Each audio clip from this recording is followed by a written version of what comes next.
Hello दोस्तों, आज जो मैं कहानी आप लोगों को सुनाने जा रही हूँ उस कहानी का नाम है दरवाज़ा खोलो। कहानी तो थोड़ा डरावनी है लेकिन सुनकर मज़ा भी बहुत आएगा, इसीलिए कहानी को एंड तक ज़रूर देखिएगा।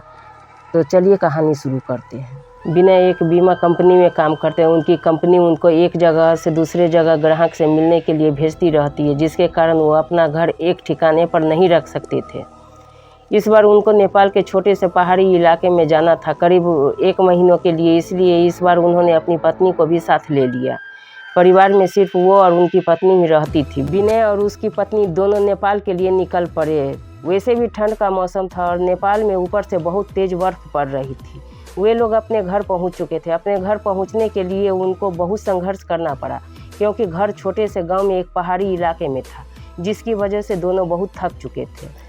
रात के लगभग 12:30 बज चुके थे। जहां वह रह रहे थे वहां दूसरे घर एक दूसरे से बहुत दूर थे। बाहर जोरों की ठंडी हवा और बर्फ गिर रही थी। दोनों अपने रजाई में दुबक कर आराम ही कर रहे थे कि अचानक उनको लगा कि किसी ने उनके घर का दरवाज़ा खटखटाया। फिर उन्होंने सोचा कि क्या पता तेज हवा चलने की वजह से ऐसा हो रहा हो, इसलिए उन्होंने उसको अनदेखा कर दिया। अगली सुबह विनय जिस काम के लिए आया था उसके लिए वो निकल पड़ा। उसकी पत्नी घर में अकेली थी। उसको समझ नहीं आ रहा था कि वो घर में बैठे वक्त कैसे बिताए।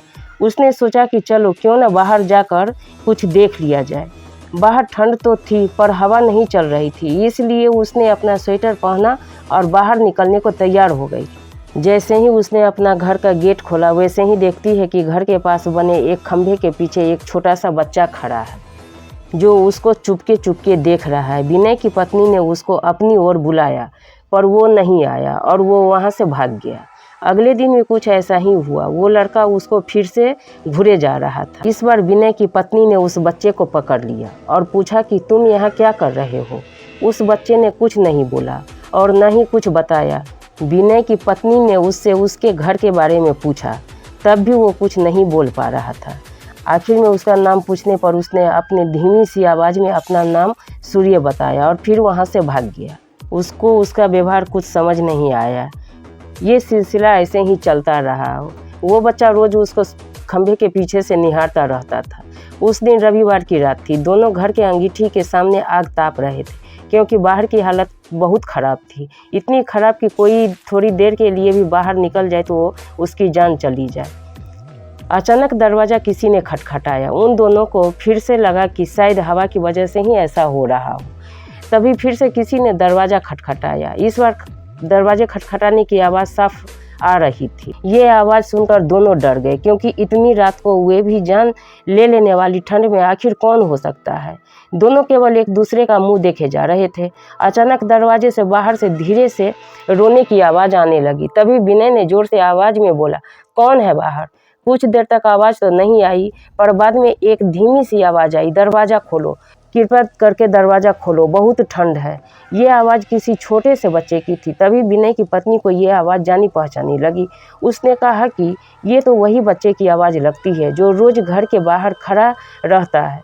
विनय की पत्नी ने कहा कि हमें उसे अंदर लाना चाहिए। वो भागते हुए अभी दरवाजे के पास जा ही रही थी कि अचानक उसके घर के फ़ोन की घंटी बजी। फ़ोन एक पड़ोस में रहने वाली औरत का था, जिससे आज ही विनय की पत्नी मिलकर आई थी। विनय की पत्नी ने फ़ोन उठाया। वहाँ से उस औरत की आवाज़ आई, हेलो जी, मैं आपको बताना भूल गई थी कि अगर आपके घर के बाहर कोई भी दरवाज़ा खटखटाए तो उसको मत खोलना। विनय की पत्नी ने कहा कि अभी मेरे घर के बाहर एक बच्चे की आवाज़ आ रही है जो दरवाज़ा खोलने को कह रहा है।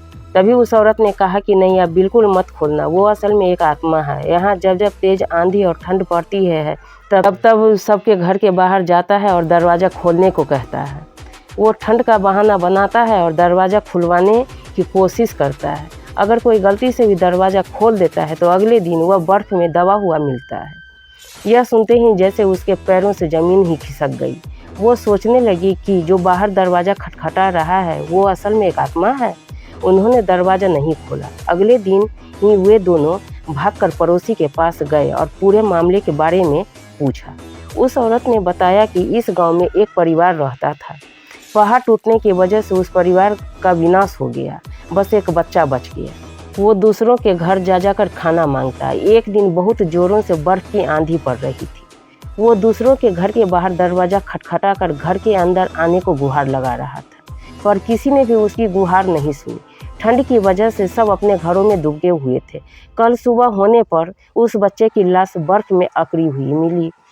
आज भी कभी भी ज़ोरों से बर्फ़ की आंधी आती है तो उसकी आत्मा सबके घर के पास आती है और गुहार लगाती है। ये सुनकर दोनों हैरान हो रह गए। लेकिन वो वहाँ 1 महीने जब तक रहे तब तक 3-4 बार उसके साथ ऐसा ही हुआ। लेकिन विनय का काम खत्म हो जाने पर वो वहाँ से चले गए। पर विनय की पत्नी के दिमाग में एक रहस्य हमेशा बना रहा कि उस घटना के बाद जो बच्चा उसे रोज़ घर के बाहर मिलता था वो कभी नहीं दिखा। अगर आप लोगों को ये कहानी अच्छी लगी हो तो वीडियो को लाइक कर दीजिएगा और चैनल को सब्सक्राइब करना मत भूलिएगा। तो मिलते हैं कोई अच्छी सी कहानियों के साथ।